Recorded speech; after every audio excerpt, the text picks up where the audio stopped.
Le commandant Jake Morrison sirotait son café du matin, assis sur son siège du pont de la station spatiale Haven Point. La station orbitait une géante planète gazeuse du système Kepler. C'était une matinée paisible, comme la plupart des matins ici, dans le lointain espace. Jake appréciait la tranquillité. Après 20 années passées dans l'armée, il savourait la vie sereine de responsable d'une station de recherche. « Commandant, un signal important sur les capteurs », annonça le lieutenant Alex Turner, depuis sa station de sécurité. Alex était jeune, mais vif, doté d'un bon œil pour repérer les problèmes. Jake posa sa tasse et se dirigea vers l'écran. Ce qu'il vit lui fit pousser un sifflement. Un vaisseau colossal se dirigeait vers eux. Il était au moins 3 fois plus grand que la station Haven Point. Sa conception était radicalement différente des vaisseaux humains. Des lignes tranchantes, une allure belliqueuse, comme s'il avait été bâti pour la guerre. « Ce n'est pas l'un des nôtres, » dit Jake. « Faites venir le docteur Park. Nous aurons peut-être besoin de ses lumières. » Le docteur Lisa Park, experte en vie extraterrestre à la station, espérait depuis des années un premier contact avec une autre espèce. À l'appel, elle se précipita vers le pont à une vitesse inhabituelle. « Sont-ce vraiment des extraterrestres ?» demanda-t-elle, hors d'haleine. « Regardez par vous-même » répondit Jake en pointant l'écran. Lisa observa le vaisseau extraterrestre avec des yeux grands ouverts. « C'est magnifique » murmura-t-elle. « Et terrifiant. » Le vaisseau se rapprochait. Sa coque était gris foncé, ornée de marques rouges. Des armements étaient clairement visibles à sa surface. Ce n'était ni un vaisseau scientifique, ni un traître, c'était un navire de guerre. « Ils envoient un message, Alex, » dit-il, « uniquement audio. Transmettez-le. » Une voix grave et grondante remplit le pont. La traduction de l'ordinateur de la station était claire, le ton impératif, celui d'un habitué aux ordres, et à leurs exécutions. « Petite station, ceci est le commandant Zextol de l'Empire Kdvar. Préparez-vous à l'abordage. Toute résistance entraînera la destruction. Soumettez-vous et votre mort sera rapide. » Jake regarda Lisa et Alex. Tous deux étaient inquiets, mais sans panique. Il les avait bien entraînés. « Bien, » dit Jake calmement. Cela avait l'air amical. Il appuya sur le bouton de communication. « Commandant Zextol, ceci est le commandant Jake Morrison de la station Haven Point. Bienvenue dans l'espace humain. Souhaitez-vous accoster au quai principal? Nous pouvons vous offrir du café et une visite de nos installations. » Un long silence suivit, provenant du vaisseau extraterrestre. Jake sentit presque la confusion transmise par la radio. « Vous nous offrez du café ?» demanda finalement la voix extraterrestre. « Bien sûr, » répliqua Jake. « Notre café est excellent. Nous avons également du thé, si vous préférez, et des biscuits que notre ingénieur Matt a préparés hier. Ils sont très réussis. » Un autre long silence. Lisa retenait un sourire. Alex vérifiait ses armes, mais avec plus de curiosité que de peur. « Ne comprenez-vous pas nos paroles, humains? Nous sommes venus pour conquérir votre station. Vous devriez avoir peur. » Jake se gratta la tête. « Pourquoi devrions-nous avoir peur? Vous avez fait un long voyage. Vous devez être fatigué. Le moins que nous puissions faire, c'est vous offrir quelque chose à boire. » Dans la salle des machines, Matt Collins entendit l'annonce des visiteurs extraterrestres. Il essuya ses mains sur son tablier et sourit. Finalement, quelque chose d'intéressant se produisait sur la station. Il réparait les mêmes systèmes défaillants depuis des mois. Les extraterrestres étaient assurément plus excitants que les filtres à air défectueux. De retour sur le pont, le commandant extraterrestre continuait à parler. « Votre espèce nous confond. Nous avons conquis 17 mondes. Tous se sont rendus immédiatement ou ont combattu avec désespoir. Vous nous offrez des biscuits. » « Matt fait d'excellents biscuits, » dit Jake, « vraiment, aux pépites de chocolat. Parfois, il y ajoute des noix. » Lisa intervint. « Commandant, je suis le docteur Lisa Park. Je suis scientifique et étudie la vie extraterrestre. J'ai espéré rencontrer votre peuple depuis des années. Que mange votre espèce? Avez-vous des préférences alimentaires? Existe-t-il des substances chimiques potentiellement dangereuses pour vous? » Une autre pause. Quand l'extraterrestre reprit la parole, sa voix exprimait encore plus de confusion. « Vous nous étudiez. Vous souhaitez en apprendre davantage sur nous? » « Bien sûr, » répondit Lisa. Vous êtes les premiers extraterrestres que nous rencontrons. C'est incroyable. Avez-vous des scientifiques à bord de votre vaisseau? J'aimerais échanger des informations. Alex observa ses écrans. Commandant, ils se rapprochent, mais leurs armes ne sont pas chargées. Ils semblent perplexes. Jake acquiesça. Commandant, vous êtes les bienvenus en envoyant une équipe. Notre quai peut accueillir des vaisseaux jusqu'à la taille de frégate. Cela convient-il à votre navette? Oui, cela convient, répondit l'extraterrestre. Il avait l'air de ne plus savoir ce qui se passait. Excellent, dit Jake. Nous préparerons le café. Combien de personnes arriveront? 5 guerriers monteront à bord de votre station. Parfait. Lisa alla préparer les meilleures tasses, sans bavure. Alex vérifia les systèmes de sécurité, mais les armes restèrent hors service. Ils étaient guerriers, mais Jake les traitait comme des invités. Alex avait confiance dans le jugement de Jake. Matt arriva de la salle des machines, un plateau de biscuits à la main. « On a des visiteurs extraterrestres, j'ai entendu dire. J'ai pensé qu'ils pourraient apprécier ça. » « Bonne idée, Matt. Comment sont les systèmes de la station? » « Tous au vert, commandant. La cafetière du salon principal a encore besoin d'une réparation, mais je pourrais la remettre en état avant leur arrivée. Faites-le. Nous voulons tout rendre parfait pour ce premier contact. » Sur le vaisseau extraterrestre, le commandant Zextol regardait son équipage. Ces guerriers étaient aussi perplexes que lui. En plus de 30 ans de conquête, rien de tel ne s'était jamais produit. « Commandant, » dit son second, le sous-commandant Crowdon, « peut-être que c'est une ruse. Peut-être qu'il tente de nous désarmer. » Zextol réfléchit. « Peut-être. Mais leur accueil semble sincère. Préparez une équipe d'abordage. 5 guerriers, armure complète, mais n'utilisez pas vos armes sauf en cas d'attaque. Faut-il s'attendre à la trahison? » Zextol regarda la paisible station spatiale sur son écran. Les humains n'avaient pas activé leurs armes. Ils n'avaient pas appelé à l'aide. Ils avaient offert des biscuits. « Je ne sais pas à quoi m'attendre, » admit-il. « Ces humains sont différents de toute espèce que nous ayons rencontrée. » La navette Ktvar décolla du vaisseau de guerre. Les 5 guerriers à bord se préparaient à tout, sauf à ce qu'ils allaient trouver. Jake observa la navette approcher sur son écran. « Ils arrivent, dit-il. Rappelez-vous tout le monde, soyez amicaux. C'est historique. La première rencontre entre les humains et l'Empire Ktvar était sur le point de commencer. Ni l'un ni l'autre ne pressentait que ce jour changerait à jamais leurs espèces. » L'écoutille s'ouvrit et 5 guerriers extraterrestres descendirent sur la station Haven Point. Ils étaient imposants. Chacun mesurait plus de 2,40 mètres, avec une peau gris foncé qui ressemblait à une armure naturelle. Des griffes acérées se déployaient de leurs mains, leurs yeux jaunes balayant tout comme des prédateurs à la recherche de menaces.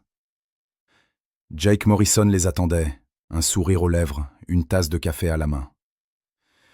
Derrière lui, Lisa Park tenait une tablette avec un logiciel de traduction. Matt Collins portait son plateau de biscuits et Alex Turner était prêt mais détendu. Le commandant Zextol fut le premier extraterrestre à traverser l'écoutille. Il portait une armure métallique sombre sur sa peau déjà coriace. Des armes pendaient à sa ceinture, mais il ne les avait pas dégainées, ses yeux jaunes fixés sur Jake. « Je suis le commandant Zextol, » dit-il d'une voix grave et rauque. « Ceux-ci sont mes guerriers. »« Bienvenue à bord, » répondit Jake en s'approchant sans crainte. « Je suis le commandant Jake Morrison. Voici mon équipage. » Il fit signe vers chaque personne à mesure qu'il les présentait. Zextol regarda le petit humain en face de lui. Jake ne touchait même pas le torse de l'extraterrestre, et pourtant, il ne montrait aucune peur. Ce n'était pas normal. Lorsque les Cathares abordaient des navires ennemis, il y avait généralement des cris et des courses. « Vous n'avez pas peur ?» dit Zextol. Ce n'était pas une question. Jake haussa les épaules. « Pourquoi aurions-nous peur? Vous êtes venus en paix, n'est-ce pas? Vous ne nous avez pas attaqués, ni essayé de détruire la station. Nous vous avons dit que nous étions là pour vous accueillir. Oui, mais vous n'en aviez pas l'intention. Les actes sont plus éloquents que les mots. » Jake tendit sa tasse. « Du café. Il est frais. » Zextol regarda la tasse comme si elle allait exploser. Le sous-commandant Cradon, son second, se rapprocha de son chef. Les 3 autres guerriers se dispersèrent, mais gardèrent leurs armes à la ceinture. Lisa Park intervint, les yeux brillants d'excitation. « Commandant, je suis le docteur Park, scientifique. Pouvez-vous me parler de votre biologie? Buvez-vous des liquides? Qu'est-ce que vos gens mangent ?» Le commandant extraterrestre regarda la petite femme humaine. Elle posait des questions comme une enfant rencontrant un nouvel ami, et non comme quelqu'un face à une possible mort. « Nous consommons des nutriments, » dit lentement Zextol. « L'apport de liquide est indispensable à la survie. »« Merveilleux, » dit Lisa. « Donc vous pouvez essayer le café. » C'est un stimulant doux très populaire chez les humains. Il peut avoir un goût différent pour vous, à cause de vos récepteurs de goût. Mais cela ne devrait pas vous faire de mal.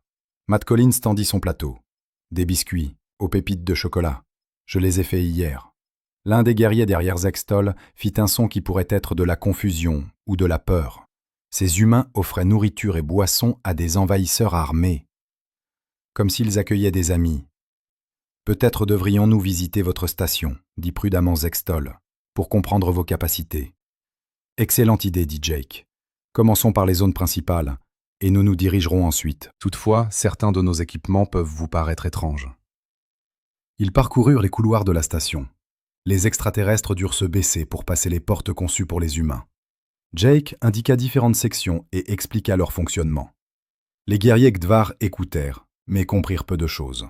« Voici notre zone de travail principale, » dit Jake en les conduisant dans une grande salle remplie d'ordinateurs et d'écrans. « Nous menons des recherches ici. » Alors qu'il parlait, Jake sortit 3 petites boules de sa poche. Il jeta les balles en l'air sans regarder et commença à jongler. Ses mains s'animaient d'un mouvement fluide, attrapant et lançant les sphères tout en continuant de discuter des projets de recherche de la station. Les 5 extraterrestres cessèrent de marcher. Ils fixèrent les mains de Jake avec une alarme croissante. L'homme manipulait 3 objets selon un schéma complexe, tandis qu'il s'exprimait sur un sujet totalement différent. Cette prouesse témoignait d'une incroyable coordination œil-main et de réflexes exceptionnels. Le sous-commandant Caldon chuchota à son commandant dans leur langue natale. « Commandant, regarde ses mains. Ses réflexes sont plus rapides que les nôtres. » Stool acquiesça légèrement. Il avait également remarqué. Les humains pouvaient paraître petits et faibles, mais celui-ci démontrait des réflexes dont la mise au point prenait des années aux guerriers cathares. Jake termina la jonglerie et remit les balles dans sa poche. « Désolé, c'est une habitude nerveuse. Je jongle quand je parle. Ça m'aide à réfléchir. » Il le considérait comme une habitude nerveuse. Les extraterrestres le percevaient comme une démonstration de réflexes de combat supérieur. Lisa les conduisit vers la section suivante. « Voici notre zone de loisirs, » dit-elle fièrement. « Nous y allons pour nous détendre et nous amuser. » Elle ouvrit la porte d'une vaste salle remplie d'appareils étranges. Des murs d'escalade, des appareils d'entraînement et ce qui ressemblait à des parcours d'obstacles y étaient disposés. Au centre se trouvait un vaste espace vide entouré de projecteurs. « C'est notre salle de loisirs holographique », expliqua Lisa. « Nous pouvons la programmer pour simuler n'importe quel environnement. Des scènes de plage, des forêts, des montagnes, même des endroits dangereux pour l'entraînement. » Elle se dirigea vers un panneau de contrôle et appuya sur quelques boutons. Soudain, l'espace vide s'illumina d'une image réaliste d'un volcan en activité. De la lave descendait le long de pentes rocheuses, tandis que de la fumée et des cendres emplissaient l'air. « C'est le volcan Vésuve sur Terre, » dit Lisa avec nonchalance. « Nous utilisons ce programme pour nous amuser. Vous essayez de traverser le champ de lave sans vous faire prendre dans les coulées. » Les extraterrestres regardèrent avec horreur. La femme humaine décrivait une exposition volontaire à la lave mortelle comme un divertissement. « Pour vous amuser ?» demanda Zextol lentement. « Oui, » rétorqua Lisa, « c'est stimulant, mais pas vraiment dangereux, puisque ce ne sont que des hologrammes. Les sports d'aventure réels sur Terre sont beaucoup plus excitants. » Matt Collins acquiesça avec enthousiasme. « Mon préféré, c'est le programme Champ d'astéroïdes. Vous pilotez un petit vaisseau à travers des roches spatiales en mouvement. C'est parfait pour entraîner les réflexes. »« Pourquoi faire ?» demanda Crowdon. « Pour s'amuser, » répondit Matt, comme si c'était évident. Alex Turner s'ajouta à la conversation. « Ceux-ci sont assez doux comparés à ce que nous faisons sur Terre. Ce ne sont que des exercices de base pour maintenir la forme physique confinée dans cette station spatiale. » Des exercices de base, répéta Zextel. Bien sûr, dit Alex. Chez nous, on fait de la vraie alpinisme, de la plongée sous-marine, du saut en parachute, des courses automobiles à grande vitesse. Vous savez, des activités de loisirs normales. Les 5 guerriers cathares échangèrent des regards. Leur espèce avait conquis 17 mondes grâce à un entraînement militaire supérieur et à leurs aptitudes naturelles au combat. Pourtant, ces humains décrivaient la participation volontaire à des activités mortelles comme un divertissement normal. À ce moment précis, le docteur Amy Rodriguez arriva. Elle était la psychologue de la station, recrutée spécifiquement pour les situations de premier contact. Elle avait observé la réunion à travers les caméras de sécurité. « Bonjour », dit-elle aux extraterrestres. « Je suis le docteur Rodriguez. J'étudie le fonctionnement des différentes mentalités. J'ai un vif intérêt à en apprendre plus sur votre culture et votre psychologie. » Zexel regarda une autre petite femme humaine qui ne manifestait aucune crainte face aux guerriers armés. « Vous étudiez les esprits ?»« Oui. Par exemple, je peux voir que vous êtes confus par notre comportement. Votre langage corporel suggère que vous vous attendiez à une réaction différente de la nôtre à votre arrivée. » Le commandant extraterrestre fut impressionné malgré lui. Cette humaine pouvait décoder le langage corporel des Khadvars sans aucune formation. « Nous nous attendions à la peur, » admit-il, « ou à une agression désespérée. Votre espèce réagit avec curiosité et hospitalité. » Amy acquiesça. « C'est normal pour les humains qui rencontrent de nouvelles personnes. Nous sommes des créatures sociales. Nous aimons en apprendre sur les autres et nouer des amitiés, même lorsque nous faisons face à de potentiels ennemis.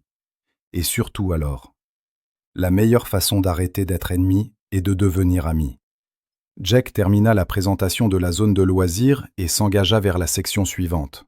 « Attendez de voir notre atelier, » dit-il par-dessus son épaule.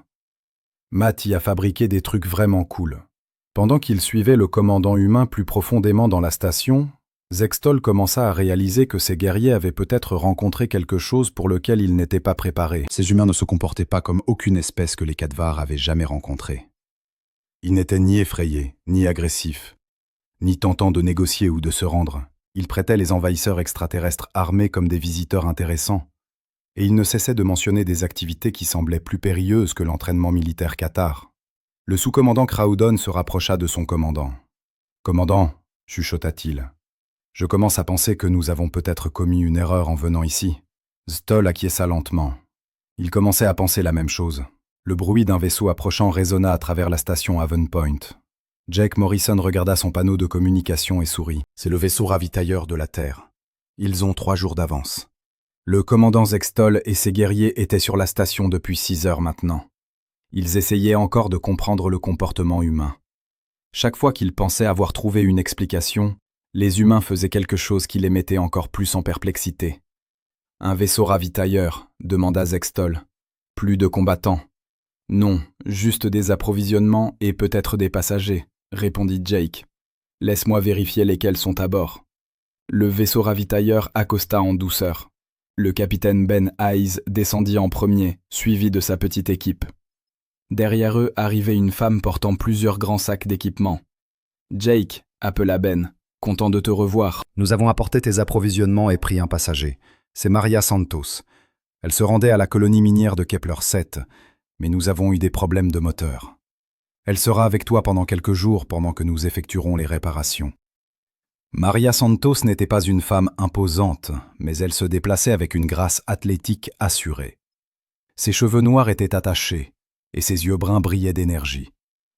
Elle observa la station avec intérêt.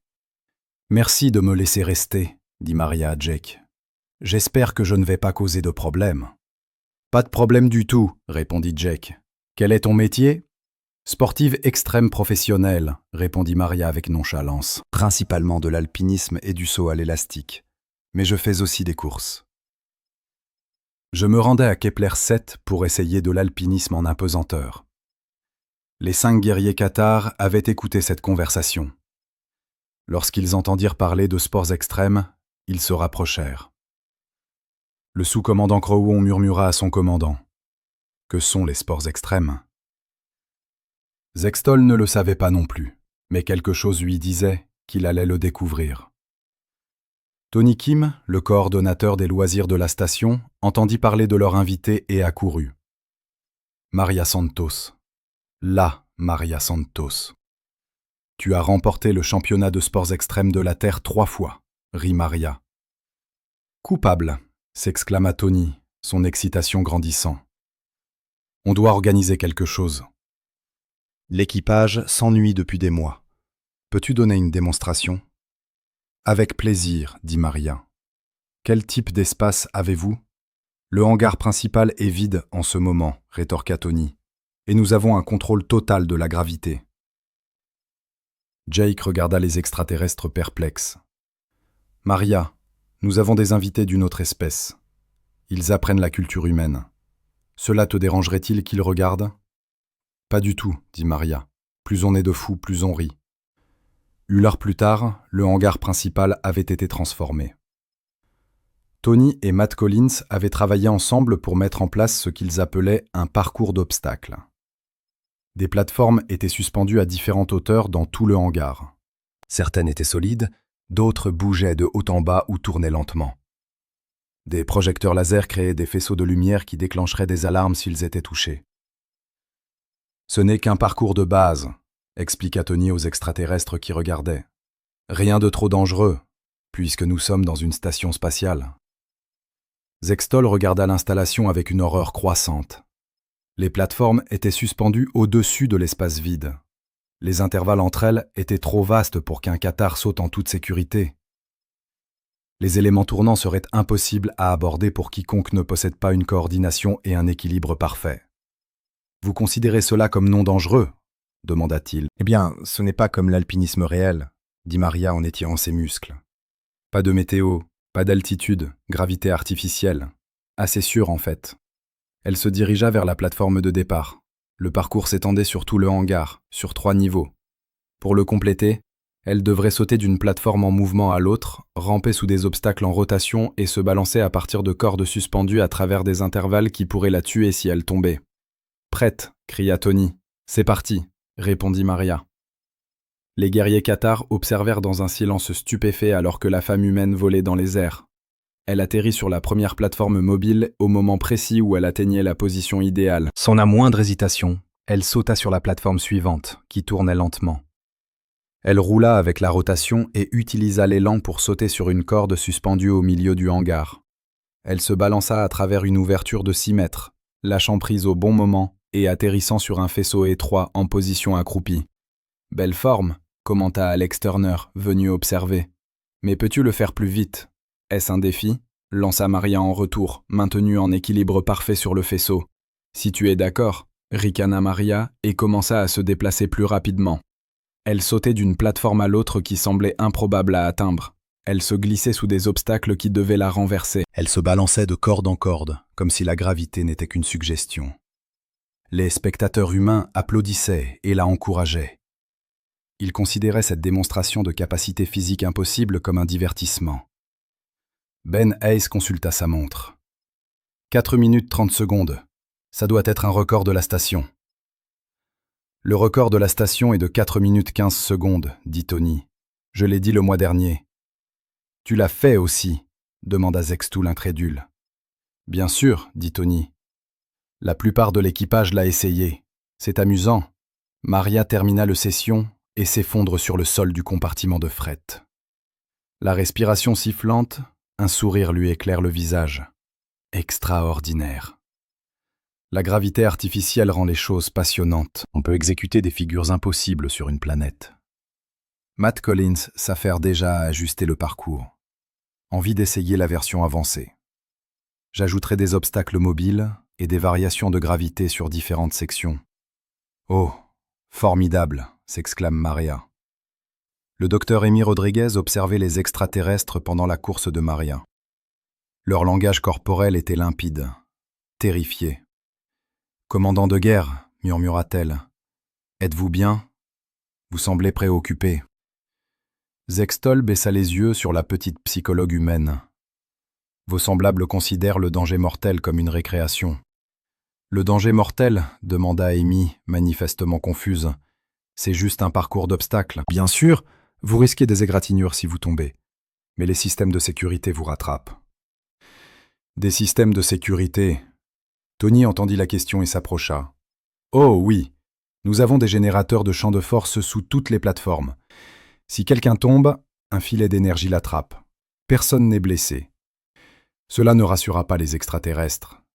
Le fait qu'il faille des systèmes de sécurité aux humains pour éviter de rendre leur récréation fatale ne les apaisait pas. Sur Terre, dit Maria en essuyant sa sueur, nous n'avons pas toujours de système de sécurité. C'est ce qui la rend passionnante. Jake remarqua que les extraterrestres avaient l'intention de prendre la fuite. Et Maria, peut-être évite les détails vraiment périlleux. Nos invités se familiarisent encore à la culture humaine. Des détails vraiment périlleux, chuchota Crodon à son commandant. Maria rit. C'est de l'enfant comparé au vrai sport extrême. Écoutez ce que je vais vous raconter sur l'escalade à l'arraché, ou le vol en combinaison de voltige. Le docteur Lisa Park se joignit au groupe avec sa tablette bourrée de notes. Fascinant, dit-elle aux extraterrestres. Que font vos semblables pour se divertir? Les 5 guerriers Kedvar se regardèrent. Leur divertissement consistait à pratiquer des formes de combat ou à participer à des concours de force. Rien de ce qu'ils aimaient ne mettait leur vie en danger. « Nous nous entraînons », déclara lentement Zextul. « Pourquoi » demanda Maria. « Pour la guerre. » On dirait des exercices d'entraînement militaire, acquiesça Maria. Les humains le font aussi, mais nous faisons aussi des choses amusantes. Sport, jeux, aventure. Oui, vous savez, explorer des endroits dangereux, essayer de nouvelles choses, repousser ses limites pour voir ce qu'on peut faire. Ben Hayes consultait le calendrier de maintenance du vaisseau sur sa tablette. Pour parler d'aller au bout des limites, Maria, tu envisages toujours d'essayer l'escalade de ces formations cristallines sur Kepler 7 ? Absolument, répondit Maria, les yeux brillants. Les rapports géologiques indiquent qu'elles sont totalement verticales sur plus de 1000 mètres. Personne ne les a jamais escaladées auparavant. Ça a l'air dangereux, dit Ben. C'est ça qui le rend amusant. Le commandant Zextul ressentit une sensation qu'il n'avait jamais éprouvée en 30 ans de conquête. Il commençait à comprendre que ces guerriers étaient confrontés à quelque chose de bien plus dangereux que des soldats ennemis ou des mondes hostiles. Ils avaient rencontré une espèce si naturellement intrépide qu'elle devait inventer des activités de plus en plus dangereuses pour ressentir de l'excitation. L'idée de ce que ces humains pourraient être en situation de conflit fit frissonner ces guerriers. Le sous-commandant Credon se pencha à l'oreille de son commandant. « Commandant de guerre, peut-être devrions-nous retourner à notre vaisseau et reconsidérer notre approche. » Pour la première fois de sa carrière militaire, Zexil envisageait que la retraite pourrait être l'option la plus sage. La salle à manger de la station Haven Point n'avait jamais accueilli un dîner aussi inhabituel. Humains et extraterrestres étaient assis autour de tables rapprochées pour accueillir les grands guerriers Kedvar. Les extraterrestres utilisaient des chaises spécialement conçues pour supporter leur poids et leur taille. Jake Morrison racontait son dernier voyage sur Terre. « Eh bien, j'étais sur ma moto, à environ 140 km/h, sur cette route de montagne. Les virages étaient tellement serrés que je ne pouvais pas voir ce qui allait venir après. Le commandant Zextul arrêta de manger. « Vous voyagez à grande vitesse sur un véhicule à 2 roues. »« Bien sûr, » répondit Jake, coupant son steak. « On appelle ça du motocyclisme. Excellent moyen de passer un week-end. L'adrénaline est incroyable. »« L'adrénaline ?» demanda le sous-commandant Croydon. Le docteur Jaime Rodriguez expliqua. C'est une substance chimique que notre corps produit lors d'une situation dangereuse. Elle nous rend excités et vigilants. Les humains aiment cette sensation. Nous nous mettons donc souvent dans des situations qui la déclenchent. Les 5 extraterrestres échangèrent des regards inquiets. Les humains cherchaient délibérément le danger pour que leur corps produise des substances chimiques qui leur procurent du bien-être. Ce comportement n'était pas normal pour aucune des espèces qu'ils connaissaient. Lisa Park montrait des photos sur sa tablette aux extraterrestres assis à côté d'elle. Ce sont des photos de mon voyage d'escalade de l'an dernier. Cette paroi rocheuse a environ 600 mètres de haut. Les images montraient Lisa suspendue à un mur de roche abrupte avec rien d'autre que le vide sous elle. Elle était attachée à la roche par une corde fine et de petites pièces métalliques frappées dans les fissures de la pierre. « Vous grimpez sur des parois rocheuses verticales pour vous divertir ?» demanda l'extraterrestre, les yeux jaunes grands ouverts de méfiance. C'est la sensation la plus extraordinaire au monde, dit Lisa avec enthousiasme. Quand vous êtes suspendu là, rien que vous et la roche, sachant que chaque mouvement doit être parfait, c'est comme une méditation, mais avec la possibilité de mourir. Matt Collins rit. Rien de comparable à ce que fait mon frère. Il saute d'avion. Vos appareils ont subi des dommages, demanda Zextool. Non, expliqua Matt. Les avions fonctionnent bien. Il saute volontairement avec un parachute. On appelle ça du saut en parachute. Il saute d'un véhicule volant volontairement. Des milliers de personnes le font tous les week-ends sur Terre. C'est un sport populaire.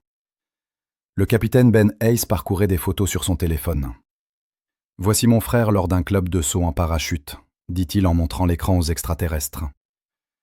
C'est celui qui exécute l'atterrissage en tournant. L'image montrait un humain tombant dans les airs en position d'épervier, manifestement ravi malgré des milliers de pieds au-dessus du sol, avec seulement un bout de tissu pour sauver sa peau. Maria Santos s'était tenue tranquille pendant le repas, mais elle prit la parole. « Le saut en parachute est amusant, mais je préfère le saut à l'élastique. »« Le saut à l'élastique », demanda Stoll, mais il n'était pas sûr. Il voulait savoir. « C'est du saut en parachute, mais vous sautez des falaises et des bâtiments au lieu des avions. Les chutes sont plus courtes, donc vous avez moins de temps pour déployer votre parachute. C'est plus difficile. » Tony Kim était impatient de partager ses propres histoires. « Ma petite amie fait ce qu'on appelle le saut à l'élastique. Vous attachez une longue corde élastique à vos chevilles et vous sautez des ponts. »« Vous sautez des ponts ?» demanda Craddon faiblement. « La corde vous rattrape avant que vous ne touchiez le sol. En général.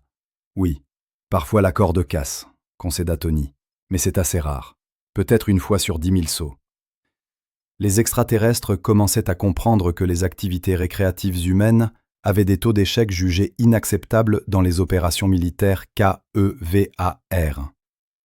Le docteur Rodriguez décida de montrer des vidéos de la Terre. Elle connecta sa tablette à l'écran principal de la salle à manger.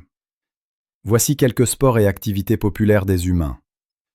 La première vidéo montrait des humains chevauchant de grandes vagues océaniques sur de petites planches. Les vagues étaient hautes de 10 mètres et se brisaient avec une force énorme. Les humains les chevauchaient comme s'ils dansaient avec la mer. « C'est le surf », expliqua Amy. « Très populaire dans les zones côtières. » La vidéo suivante montrait des humains descendant des pentes de montagnes raides à des vitesses incroyables. Ils sautaient des tremplins et tournaient dans les airs avant d'atterrir et de poursuivre leur descente de la montagne. C'est le ski extrême. Les skieurs peuvent atteindre des vitesses supérieures à 130 km/h. Puis, 21 vidéos qui fit se lever les 5 extraterrestres de leur siège avec alarme. Des humains portant des combinaisons en forme d'ailes sautaient des sommets de montagne et volaient dans les airs à quelques mètres des parois rocheuses et des arbres. C'est le vol en combinaison de voltige, dit Amy calmement. Les participants portent des combinaisons spéciales qui leur permettent de planer dans les airs. L'objectif est de voler aussi près que possible du terrain sans réellement le toucher. « Combien en survivent à cette activité ?» demanda Stoll, la voix légèrement tremblante. « La plupart, » répondit Amy. « Même si c'est l'une des activités récréatives humaines avec le plus fort taux de mortalité, les gens continuent à le faire. Le danger fait partie du charme. Plus vous vous approchez de la mort, plus vous vous sentez vivant. » Lisa montrait d'autres photos sur sa tablette. Voici le rafting en eau vive. Vous naviguez en petits bateaux sur des rivières avec des rapides dangereux. Les images montraient des humains dans un bateau de caoutchouc projeté par l'eau violente qui se jetait sur les rochers et créait des vagues gigantesques. Le bateau a l'air fragile, observa un guerrier extraterrestre. Il l'est, dit Lisa avec enthousiasme. C'est pourquoi vous portez des équipements de sécurité. Parfois, le bateau chavire et vous devez nager dans les rapides. Jake termina son repas et se pencha en arrière sur sa chaise. Saviez-vous ce que je regrette le plus de la Terre ? La piste de course. Rien de comparable à conduire une voiture à 320 km/h sur une piste avec d'autres conducteurs qui font la même chose. Vous faites la course à grande vitesse avec d'autres véhicules dans un espace limité, demanda Zextool. Bien sûr, plus vous vous rapprochez, plus c'est excitant. Parfois, vous n'êtes que plusieurs centimètres à 320 km/h l'un de l'autre. Ben Hayes afficha une vidéo de course sur son téléphone. Voici la dernière course à laquelle Jake a participé avant d'être affecté à la station. La vidéo montrait des dizaines de véhicules à des vitesses incroyables autour d'une piste. Ils étaient si proches les uns des autres qu'un léger incident aurait causé d'énormes accidents. Les humains présents encourageaient et criaient d'excitation. Les accidents se produisent plutôt régulièrement, nota Jake. C'est une partie de ce sport. La plupart des pilotes s'en sortent indemnes. De son côté, Matt Collins était enthousiaste à l'idée de parler des activités de la Terre. Oh, et il y a l'escalade sur glace. Vous grimpez sur des cascades gelées à l'aide d'outils spéciaux. Si la glace se brise pendant que vous grimpez, vous tombez. Le VTT sur les pentes des volcans, ajouta Tony. La plongée en apnée avec les requins, dit Lisa. Ben mentionna l'exploration des grottes sous-marines. Les extraterrestres écoutèrent, captivés, récit après récit sur l'audace humaine, prête à se mettre en péril pour le divertissement. Chaque activité paraissait plus impossible et terrifiante que la précédente. Finalement, Maria Santos intervint. Vous savez, tout cela est plutôt anodin comparé à certains sports extrêmes. La salle à manger se tut. Même les humains regardèrent Maria avec intérêt. Vraiment extrême, demanda Jake. Bien sûr, l'escalade en solo libre, sans corde, sans équipement de sécurité, juste vous et un paroi rocheuse de plusieurs centaines de mètres. Une erreur et vous mourrez, murmura Zextoul. Pas nombreux, admit Maria. Cela demande une constitution particulière, mais oui, certains grimpent sur des falaises imposantes avec uniquement leurs mains et leurs pieds. Elle leur montra une photo d'un humain suspendu à une paroi rocheuse abrupte à des centaines de pieds de hauteur, sans équipement de sécurité apparent. Le commandant de guerre Zextoul fixa l'image un long moment. Puis, il regarda les humains autour de la table. « Votre espèce recherche le danger mortel comme forme de divertissement. »« À peu près, » dit Jake. « La vie est plus intéressante lorsqu'il y a un certain risque impliqué, et vous le faites même quand ce n'est pas nécessaire. Quand vous ne vous battez pas pour un territoire, des ressources ou pour survivre. »« Surtout alors, » reprit Maria, « car il faut quelque chose de spécial pour choisir de relever le danger quand on pourrait rester en sécurité. » Le sous-commandant Claudon se pencha vers son commandant et murmura dans leur propre langue. « Commandant, quel genre de guerriers ces humains feraient-ils s'ils traitent des activités plus dangereuses que notre entraînement militaire comme des loisirs ?»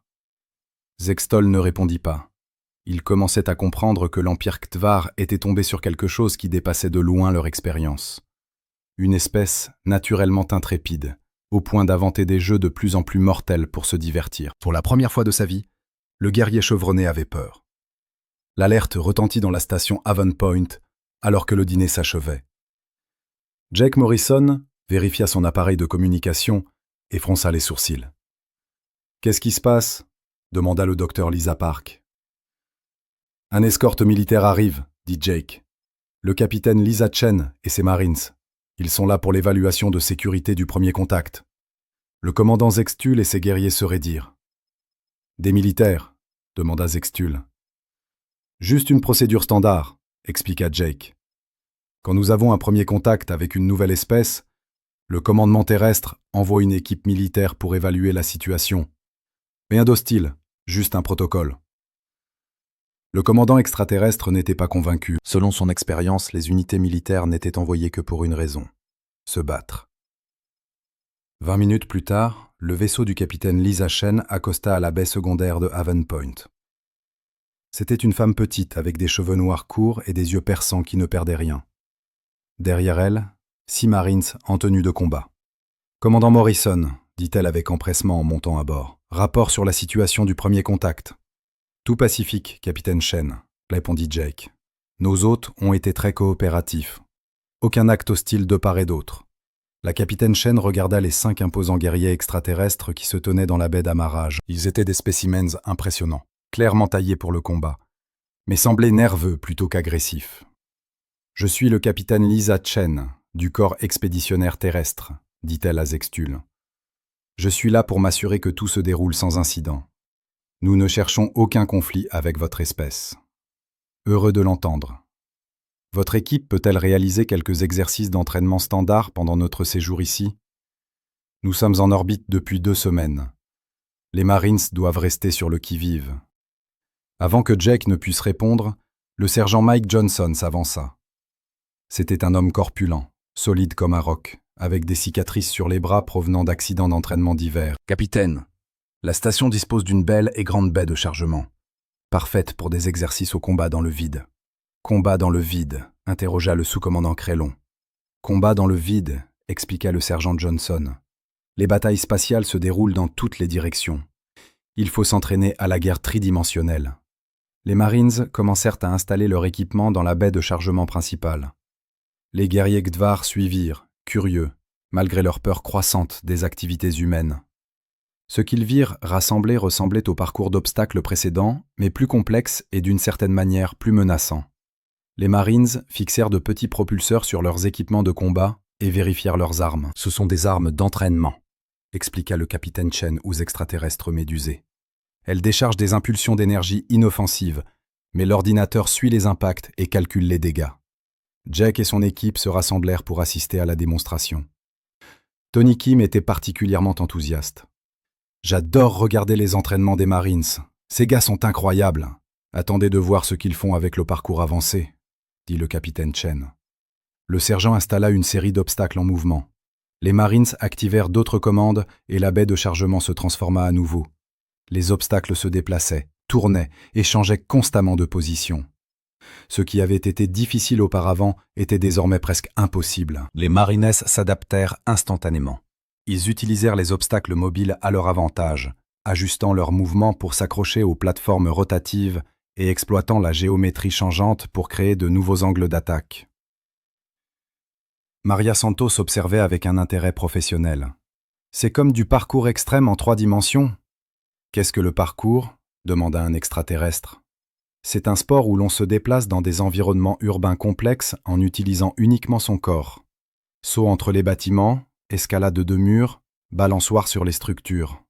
Le but est d'aller du point A au point B en utilisant le chemin le plus efficace et le plus stylé possible. » Elle sortit son téléphone et leur montra une vidéo d'humains sautant entre les toits, franchissant les obstacles et escaladant les murs comme s'ils en faisaient partie intégrante. « Les humains font ça dans les villes ?» demanda Zextul. « Tout le temps. C'est très populaire chez les jeunes. Dans la baie de chargement, les Marines s'étaient divisés en 2 équipes et jouaient à ce qu'ils appelaient le « capture le drapeau ». Chaque équipe devait récupérer un objet de la base de l'équipe adverse tout en défendant la sienne. Le résultat fut un complexe combat tridimensionnel, avec des Marines volant dans les airs, se rebondissant sur les murs et effectuant des manœuvres ressemblant plus à des ballets aériens qu'à un entraînement de combat. « Ce n'est que de la base », dit le sergent Johnson pendant une pause.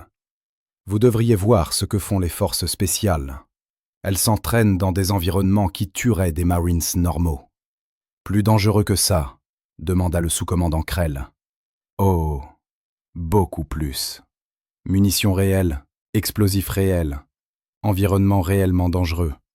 Ceci n'est que de l'entraînement sécurisé. » La phrase « sécurisé » fit que les extraterrestres se regardèrent avec incrédulité.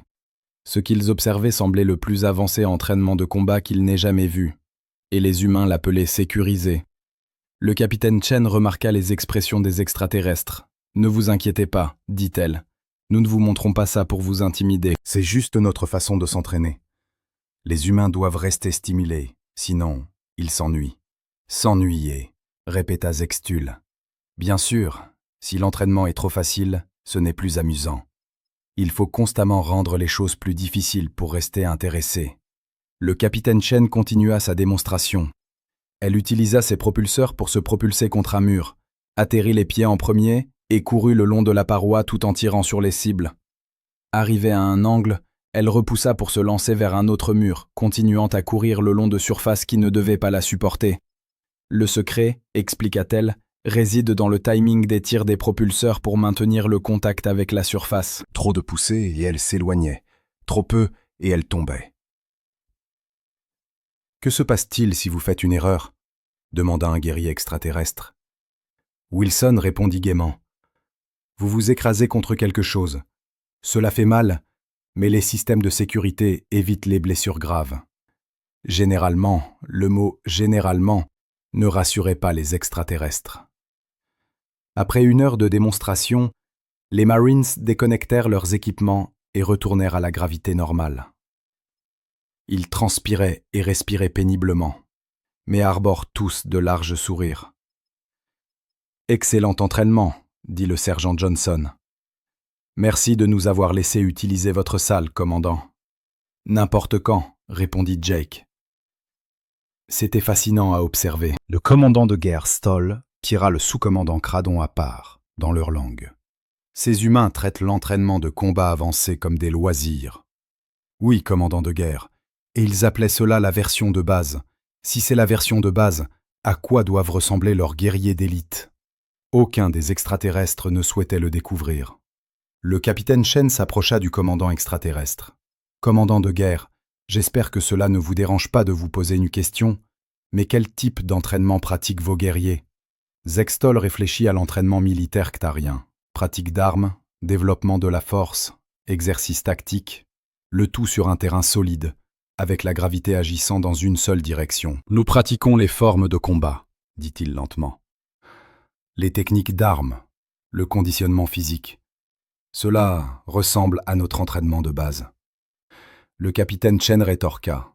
« Pratiquez-vous le combat en apesanteur ? » « Non. » « Les tactiques dimensionnelles ? » « Non. » « Le tir à la surface, la course le long des murs, les parcours d'obstacles. » Chacune des questions fut répondue par un non silencieux. Le capitaine Chen hocha la tête avec réflexion. Une alarme d'urgence fendit le calme de la soirée sur la station Haven Point, comme un couteau. Jack Morrison fut immédiatement sur le qui-vive, courant vers le centre de commandement avant même que la seconde alarme ne se termine. « Rapport !» lança-t-il en atteignant le pont. « Pluie de météores !» répondit Alex Turner de sa position au capteur. « Une grosse pluie.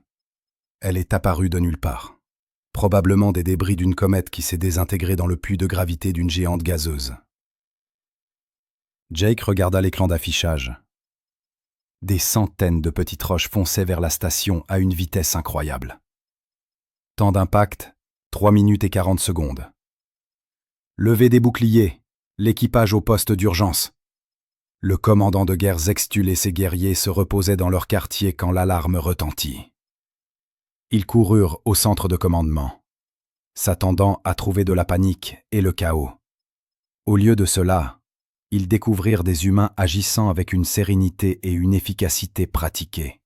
« Qu'arrive-t-il » demanda Stoll. « Une pluie de météores », dit Jake sans quitter l'écran des yeux. « Nous sommes sur le point d'être bombardés par des roches spatiales. Ce n'est pas inhabituel ici, mais celle-ci est énorme. » Les boucliers s'activent, créant une barrière d'énergie autour de la station. Mais tandis qu'ils regardaient, les premiers impacts commencèrent. De petits météores frappèrent les boucliers et se désintégrèrent, mais il y en avait trop. « Bouclier à 60%, rapporta Alex. Certaines des plus grosses roches parviennent à passer. Une secousse parcourut la station quand un météore percuta la coque extérieure. Les lumières d'urgence commencèrent à clignoter. « Perforation de la coque à la section 7, annonça Matt Collins de son poste d'ingénierie. Perte d'atmosphère détectée. Jake restait calme. « Lisa, emmenez une équipe à la section 7. Patcheuse d'urgence et barrière portable. » Matt, détournez l'énergie des systèmes non essentiels vers les boucliers. Alex traqua les plus grosses roches et utilisa la défense ponctuelle pour les briser. Les humains commencèrent immédiatement à bouger. Pas de panique, pas de cris, pas de confusion. Chacun savait exactement ce qu'il devait faire. Le docteur Lisa Park saisit un kit d'urgence et se dirigea vers la section endommagée.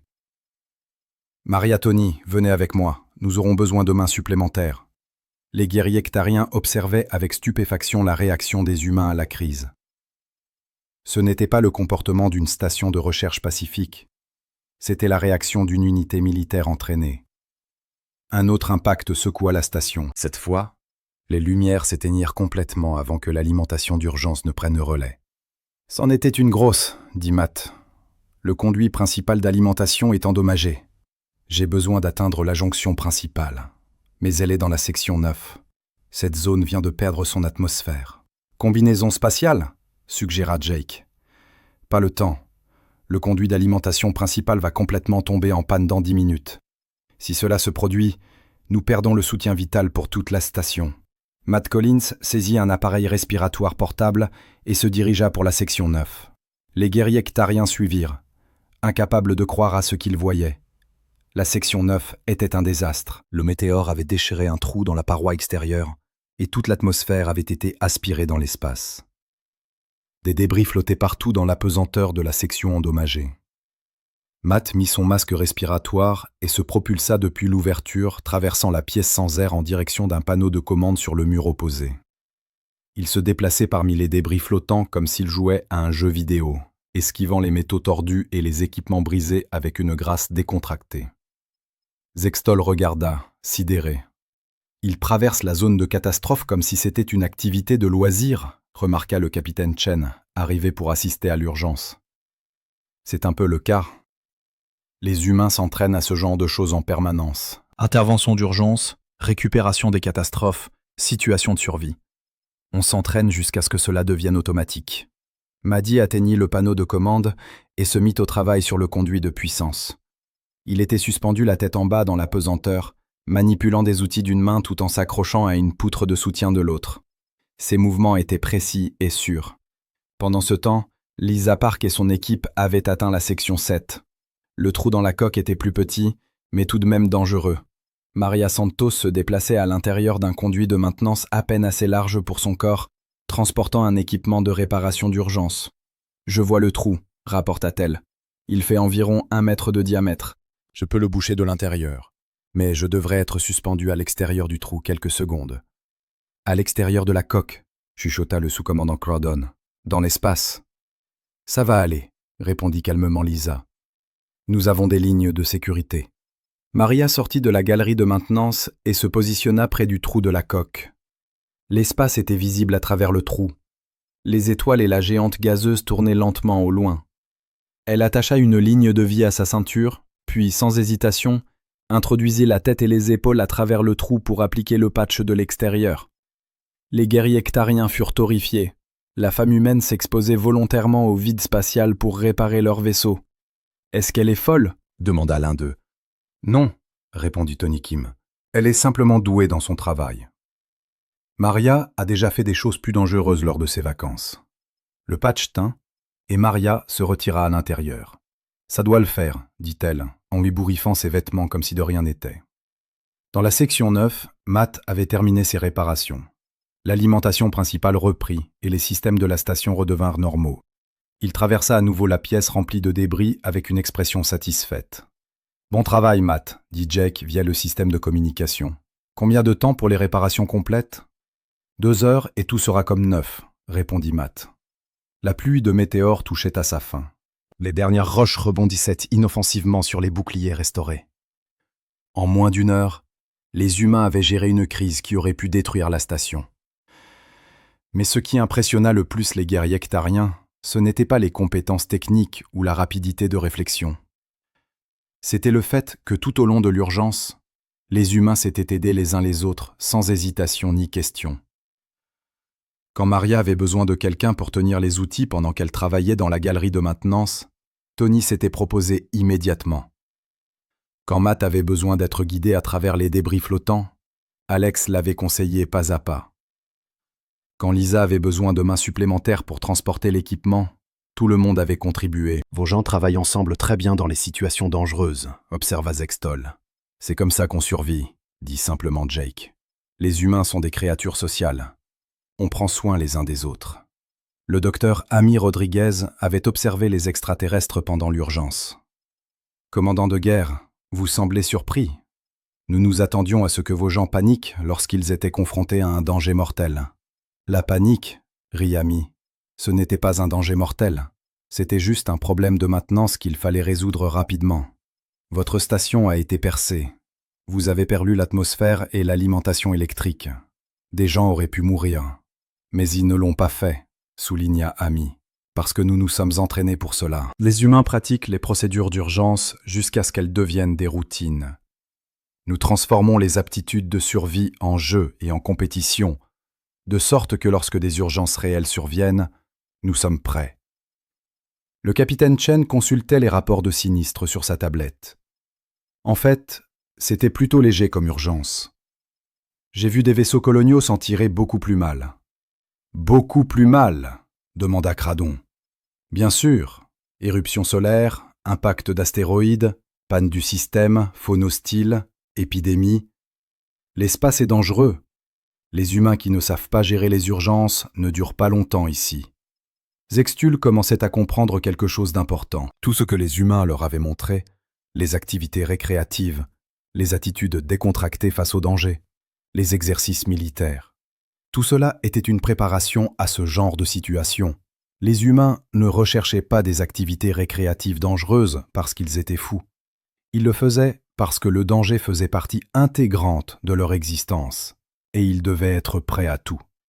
Le sous-commandant Krell dit calmement dans leur propre langue « Je commence à penser que nous avons commis une erreur grave. » Quel genre d'erreur? Nous sommes venus ici pour conquérir ces humains, mais regardez ce qu'ils nous ont montré. Ils traitent les activités plus dangereuses que nos entraînements militaires comme des divertissements. Ils répondent aux urgences mettant la vie en danger comme à une maintenance de routine. Ils travaillaient ensemble, sans crainte ni hésitation. Zext hocha lentement la tête. Poursuivez. Quels guerriers les humains seraient-ils s'ils devaient se battre pour de vrai? Si leur survie en dépendait? La question flottait entre eux. Tous deux connaissaient la réponse, et cela les terrifiait. Jake Morrison s'approcha du commandant extraterrestre. « Commandant, je tiens à vous remercier, vous et vos guerriers, de votre calme pendant l'urgence. Certaines espèces paniquent lorsqu'elles voient des dégâts sur un vaisseau spatial. Votre peuple est resté composé et s'est écarté pendant que nous travaillions.